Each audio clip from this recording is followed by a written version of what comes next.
अध्याय 2 का प्रश्नावली 2 चल रहा है और आज इस प्रश्नावली का अंतिम वीडियो रहेगा। इसमें हम एक साथ 2 क्वेश्चन जो इम्पोर्टेंट है उसको आप कवर करेंगे, जिसमें 10वां और 11वां है। इसके बाद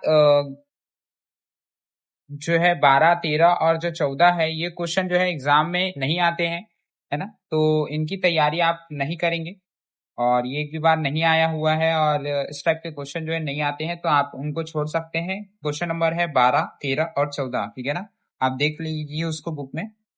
अभी जो इम्पोर्टेंट है मैं वही वही जो है क्वेश्चन आपको करा रहा हूँ और आगे भी वैसे ही कराऊंगा। इसके लिए आप चैनल को सब्सक्राइब करके रख सकते हैं। अभी मैं बता रहा हूँ 10वां क्वेश्चन, ठीक है। 10वां क्वेश्चन जो है सेम इसके पहले वाले 8वें या 9वें जैसा ही है। अब यहाँ पर गुणनफल बोल दिया हुआ है, बट आपका जो करना काम है वो तो वही रहेगा, ठीक है ना। तो इसको भी करते हैं वैसे ही। तो मैंने बताया था जो चीज आपको पूछ रहा है आप उसको मानेंगे। यहाँ पर आपको पूछ रहा है, यहाँ पर अभी मैं कौन सा बता रहा हूँ, यहाँ पर 10वां बता रहा हूँ, ठीक है ना। तो यहाँ पर देखिए दो संख्याओं का गुणनफल 45 है और उनका योग बोला है 14 है, तो संख्या ज्ञात कीजिए। तो हम यहाँ पर मानेंगे, माना वह संख्याएं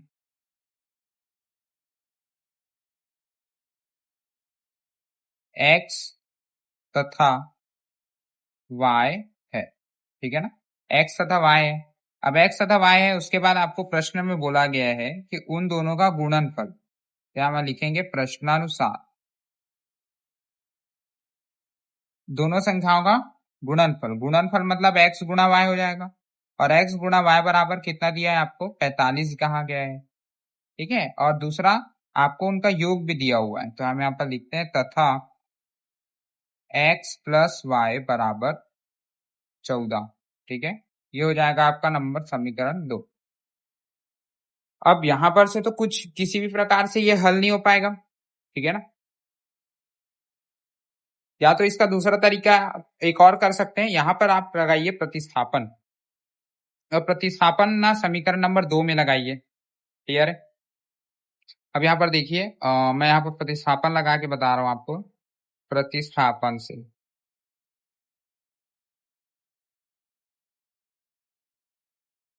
अब प्रतिस्थापन से ना मान निकालिए, तो प्रतिस्थापन लगाते हैं अपन समीकरण नंबर 2 में। तो x प्लस वाई बराबर 14 दिया हुआ है। हम यहाँ से ना x की वैल्यू निकालते हैं, तो जब x की वैल्यू निकालेंगे तो क्या हो जाएगा, नहीं नहीं नहीं नहीं, यहाँ पर प्रतिस्थापन लगाने से कोई व्यर्थ है कुछ, यहाँ पर जो है आपको नहीं आएगा प्रतिस्थापन से। स्टॉप, कट, ठीक। समीकरण 2। अब यहाँ पर आप क्या कर सकते हैं, तो यहाँ पर आपको फिर से वो जो संकेत था इसके पहले वाले क्वेश्चन में, उस संकेत को आपको फिर से लगाना है यहाँ पर, ठीक है ना। तो अब संकेत क्या था, तो मैं यहाँ पर फिर से वो सूत्र लिख देता हूँ। आपका सूत्र आपको याद करना पड़ेगा क्योंकि कई क्वेश्चन में नहीं देता है, जैसे इसमें आपको नहीं दिया हुआ, ठीक है ना। तो इसीलिए मैंने आपको पहले ही बोला आपको याद करना पड़ेगा। एक्स माइनस वाई का whole square is equal to x plus y का होल स्क्वायर एंड माइनस होता है 4x एंड y, क्लियर है। ये समीकरण का यूज करेंगे, जिसकी जिसकी वैल्यू आपको पता है आप उसके वैल्यू को वहां रखेंगे। x माइनस वाई की जो वैल्यू है आपको नहीं पता है। x प्लस वाई आपको दिया हुआ है समीकरण 2 में 14, तो यहाँ पर 14 का स्क्वायर हो जाएगा माइनस 4xy, और xy की वैल्यू कितनी है 45 है। तो यहाँ पर हो जाएगा x माइनस वाई का होल स्क्वायर बराबर 14 का स्क्वायर क्या होता है, तो 14 का स्क्वायर होता है 196, ठीक है ना। और 4 का गुणा 45 के साथ करेंगे तो कितना हो जाएगा, 4 पंचे 20 का जीरो, हासिल आया 2, 4 चौक 16, 17, 18, कितना आ गया 180 आ गया। 180 आ गया। अब यहाँ पर x माइनस वाई का होल स्क्वायर बराबर 196 में 180 गया तो कितना बचेगा सर, 196 में 180 गया तो आपका 16 बचे। और आपको किसकी वैल्यू चाहिए, x माइनस वाई, तो स्क्वायर क्या हो जाएगा अंडर रूट बन जाएगा। और जब यहाँ पर अंडर रूट बनेगा तो 16 किसका वर्गमूल होता है आपका, तो 16 वर्गमूल होता है आपके 4। तो ये हो जाएगा आपका समीकरण नंबर 3, क्लियर है यहाँ तक। अब ये देखिए जैसे ही आपको समीकरण 3 मिला, आप समीकरण 3 और 2 को क्या कर सकते हो, घटा सकते हो। क्यों घटा सकते हैं, क्योंकि इसके सामने पद बराबर हैं। देखिए यहाँ पर भी x है और यहाँ पर भी x है, ठीक है ना। तो इसके आगे तो आप बना ही सकते हैं, ठीक है। फिर भी मैं आपको बता देता हूं अगर किसी को डाउट होता है। तो समीकरण 3 में समीकरण 2 को घटाने पर, ठीक है, तो x माइनस वाई बराबर 4 और x प्लस वाई बराबर कितना था, 14। आप इसको जब घटाएंगे तो चिन्ह क्या होगा, चेंज हो जाएगा। x में x घटेगा तो आपका 0। y देखिए माइनस ऊपर में है, नीचे में माइनस, माइनस माइनस प्लस, तो 2y।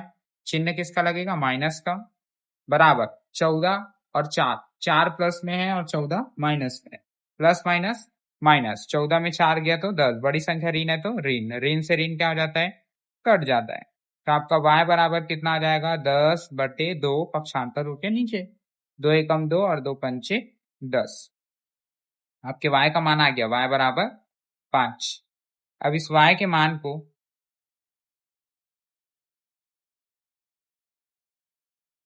समीकरण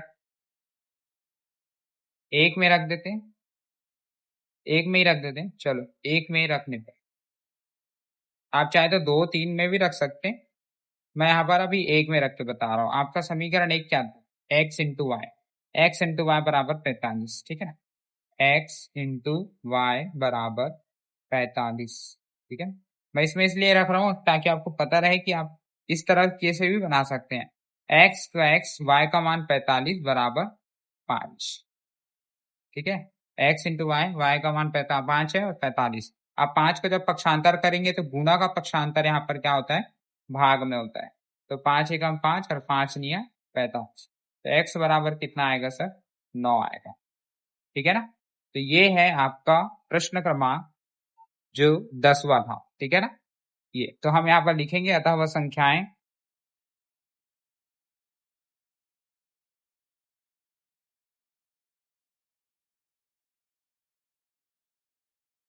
9 तथा 5 होगी, ठीक है ना। आप खुद ही देखिए, 9 पंचे 45 होता है, तो आपको ऐसे ही समझ आ रहा है कि 9 पंचे 45 मतलब वहां पर x और y का मान ही 9 और 5 ही होगा। आप यहाँ पर कंफर्म भी कर सकते हैं, आपके आंसर का वेरीफाई कर सकते हैं, क्लियर है। अब आते हैं हमारे नंबर, क्वेश्चन नंबर है 11वां पे।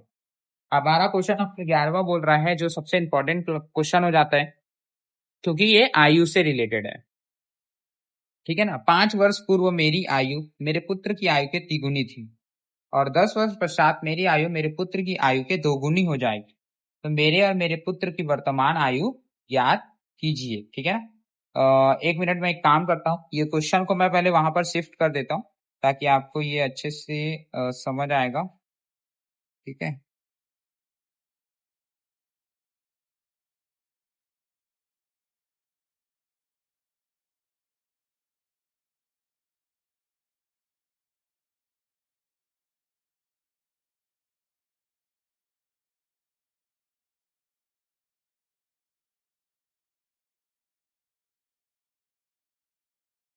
ठीक है, ठीक है। अब हम लोग स्टार्ट कर रहे हैं यहाँ पर 11वां क्वेश्चन, ठीक है, जहां पर यहाँ पर बोल रहा है, ठीक है ना। तो यहाँ पर बोला गया है आपको, 5 वर्ष पूर्व मेरी आयु मेरे पुत्र की आयु के तिगुनी है, 10 वर्ष पश्चात मेरी आयु मेरे पुत्र की आयु के दोगुनी हो जाए, मेरे और मेरे पुत्र की आयु ज्ञात कीजिए। अब यहाँ पर आपको पूछा क्या गया है, मेरी और मेरे पुत्र की आयु, तो यहाँ पर आपको उसी को क्या करना है, मानना है, तो हम यहाँ पर मानेंगे, माना मेरी, है ना। अब यहाँ पर हम मेरी नहीं लिखेंगे, ठीक है ना, तो यहाँ पर माना पिता की आयु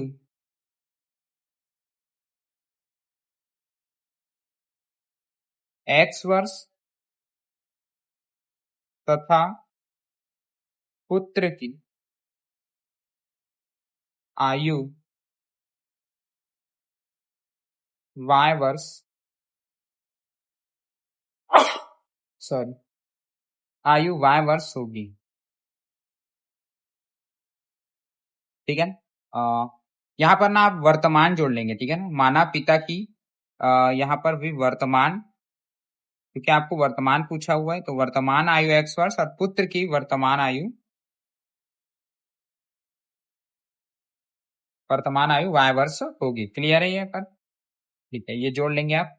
अब इसके बाद देखिए आपने मान लिया। अब यहाँ पर क्वेश्चन में जो बोला है आप उसको ध्यान से पढ़िए। यहाँ पर पूछा है, सबसे पहले बोल रहा है कि 5 वर्ष पूर्व, तो आपको सबसे पहले तो आपको 5 साल पहले ही आना पड़ेगा। ठीक है ना। अभी मैं X साल का हूँ, अभी जो पिता है वो X साल का है और पुत्र जो है वो Y साल का है। ठीक है ना। तो 5 साल पहले, अगर मान लो मैं अभी 24 साल का हूँ, तो 5 साल पहले मैं कितने साल का रहा? ठीक है, तो कितना हो जाएगा? मैं 19 साल का रहूंगा, है ना भाई। तो उसी प्रकार अगर कोई व्यक्ति X साल का है तो 5 साल पहले क्या होगा, तो हम यहाँ पर पहले लिखेंगे 5 वर्ष पूर्व। 5 वर्ष पूर्व क्या कंडीशन था, तो 5 वर्ष पूर्व पिता की आयु,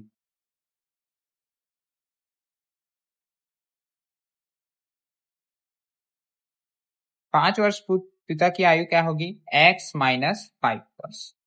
क्योंकि आप 5 साल पीछे जा रहे हैं तो 5 साल घटाना पड़ेगा ना।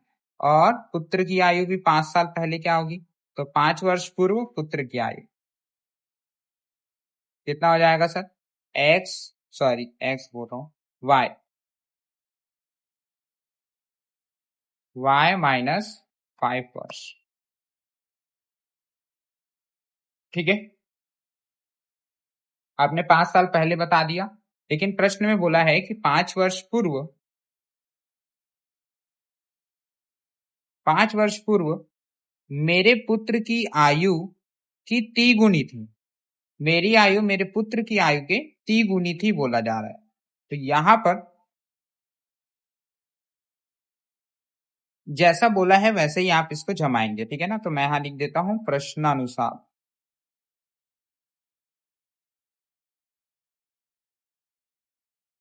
क्या पूछा है? मेरी आयु मेरे पुत्र की आयु के तिगुनी थी।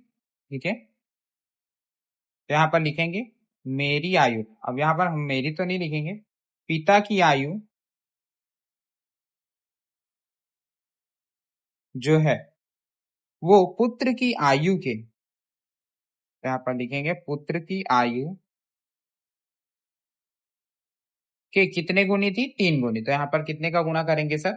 3 का गुणा करेंगे। क्लियर है। तो पिता की आयु क्या है? X-5। और यहाँ पर पुत्र की आयु क्या है? Y-5। और इसका कितना गुना बोल रहा है? 3 गुना, तो 3 का गुना कर देंगे। ठीक है ना। जैसे जैसे आपने माना था वैसे वैसे आपको लिखना है। अब यहाँ पर पिता की आयु X-5 बराबर 3 का गुणा करेंगे अगर पुत्र की आयु के साथ, तो क्या होगा? 3Y-3 पंचे 15 हो जाएगा। अब यहाँ पर इसको हम समीकरण बना देते हैं। एक्स वाला वाई वाले को पक्षांतर करेंगे तो इधर आके वो ऋण बन जाएगा, और इस संख्या को उधर भेजेंगे तो आपका ऋण 15 का 15, ऋण 5 है, ऋण 5 इधर आके क्या बनेगा? धन 5 बन जाएगा। ठीक है ना। तो X-3Y बराबर 15 में 5 गया, प्लस माइनस माइनस, 15 में 5 गया तो आपका 10, बड़ी संख्या ऋण है तो ऋण। तो ये बन जाएगा आपका समीकरण नंबर 1। आपको इस टाइप से समीकरण बनाना है। ठीक है ना। अब अभी समीकरण एक ही बना है, अभी आपको दूसरा बनाना है। अब आपको बोला गया है, आगे पढ़ते हैं, 10 वर्ष पश्चात। अब आपको 10 साल बाद जाने के लिए बोला है। ठीक है ना। तो अब यहां पर हम लिखेंगे 10 वर्ष तथा 10 वर्ष पश्चात। अब आप अभी X साल के हैं तो आप 10 साल बाद कितने साल के होंगे? X+10। ठीक है ना। तो यहाँ पर पिता की आयु,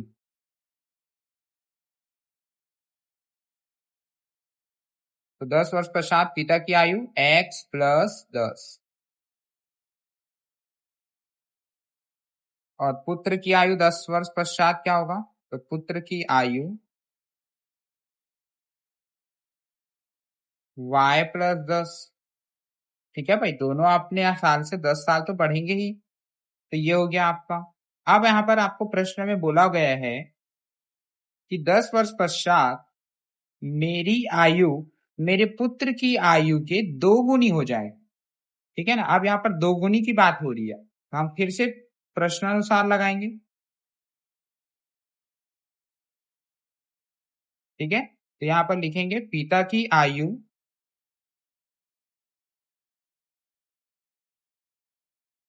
पुत्र की आयु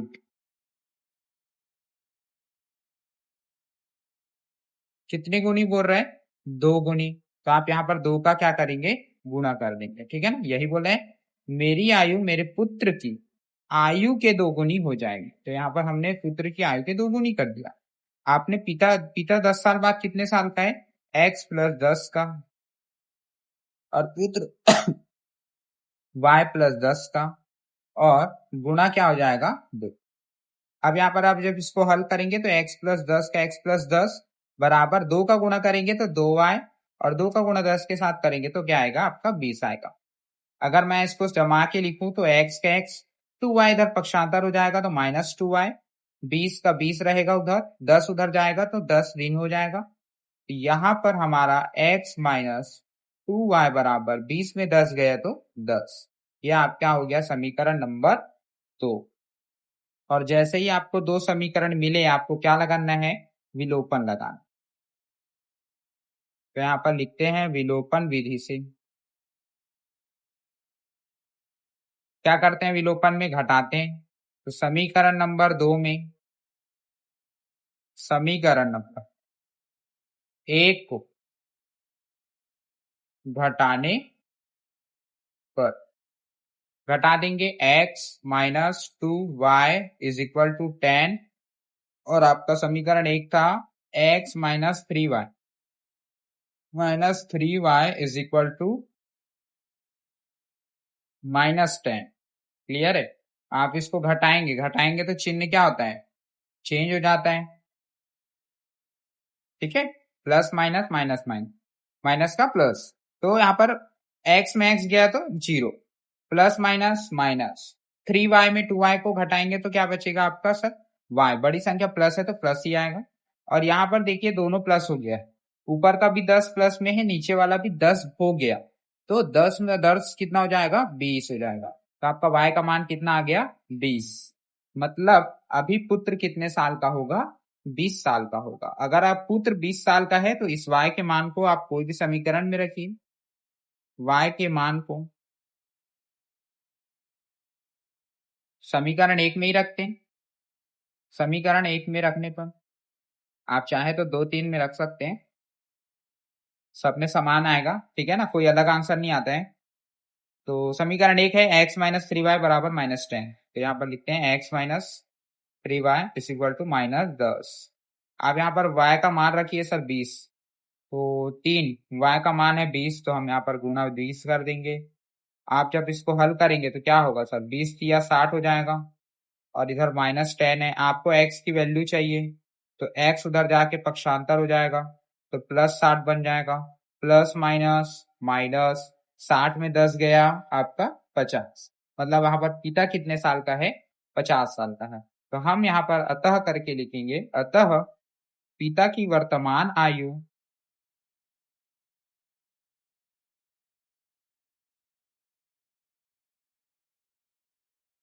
50 वर्ष तथा पुत्र की वर्तमान आयु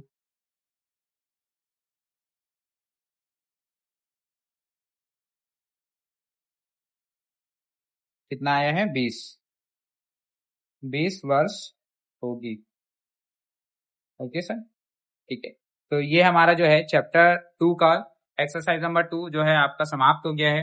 अब अगली वीडियो से हम लोग एक्सरसाइज 3 स्टार्ट करेंगे, ठीक है ना। ठीक है, कैसा लगा वीडियो आप कमेंट सेक्शन में जरूर बताएं, ताकि हम आगे भी ऐसे वीडियो आपके लिए लाते रहें, ठीक है।